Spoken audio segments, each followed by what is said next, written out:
Recorded Books presents an unabridged recording of Treason's Harbour by Patrick O'Brien, narrated by Patrick Tull.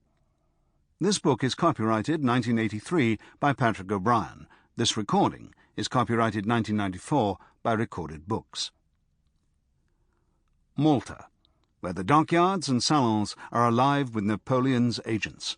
While Captain Aubrey worries about repairs to his ship, Stephen Maturin is trying to protect the Admiralty's sorely compromised intelligence network. Soon the Doctor's cunning will be the sole bulwark against the sabotage of Aubrey's daring mission. And now, Treason's Harbour. Chapter 1. A gentle breeze from the northeast after a night of rain, and the washed sky over Malta had a particular quality in its light that sharpened the lines of the noble buildings, bringing out all the virtue of the stone. The air, too, was a delight to breathe, and the city of Valletta was as cheerful as though it were fortunate in love, or as though it had suddenly heard good news. This was more than usually remarkable in a group of naval officers sitting in the bowered court of Searle's Hotel. To be sure, they looked out upon the arcaded upper baracca filled with soldiers, sailors, and civilians, pacing slowly up and down, in a sunlight so brilliant that it made even the black hoods the Maltese women wore look gay, while the officers' uniforms shone like splendid flowers. A cosmopolitan crowd, for although most of the colour was the scarlet and gold of the British army, many of the nations engaged in the war against Napoleon were represented, and the shell pink of Kresimir's Croats, for example, made a charming contrast with the Neapolitan hussars' silver-laced blue.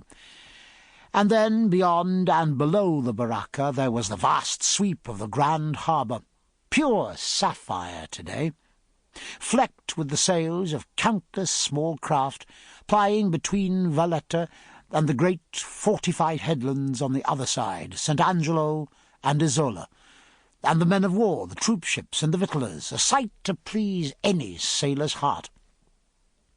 Yet, on the other hand, all these gentlemen were captains without ships, a mum-chance melancholy class in general, and even more so at this time, when the long, long war seemed to be working up to its climax, when competition was even stronger than before, and when distinction and worthwhile appointments, to say nothing of prize money and promotion, depended on having a sea-going command.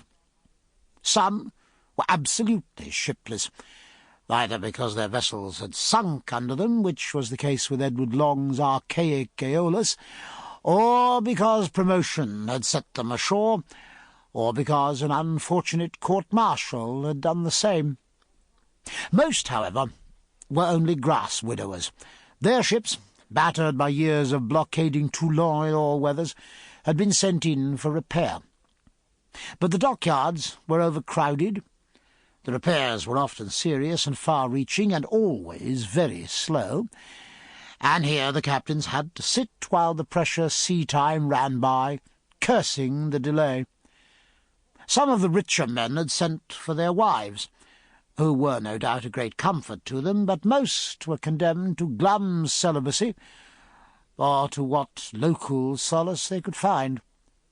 Captain Aubrey was one of these, for although he had recently captured a neat little prize in the Ionian seas, it hadn't yet been condemned in the Admiralty court, and in any case his affairs were horribly involved at home, with legal difficulties of every kind. Besides, accommodation in Malta had grown shockingly expensive, and now that he was older he no longer dared lay out large sums that he didn't yet possess.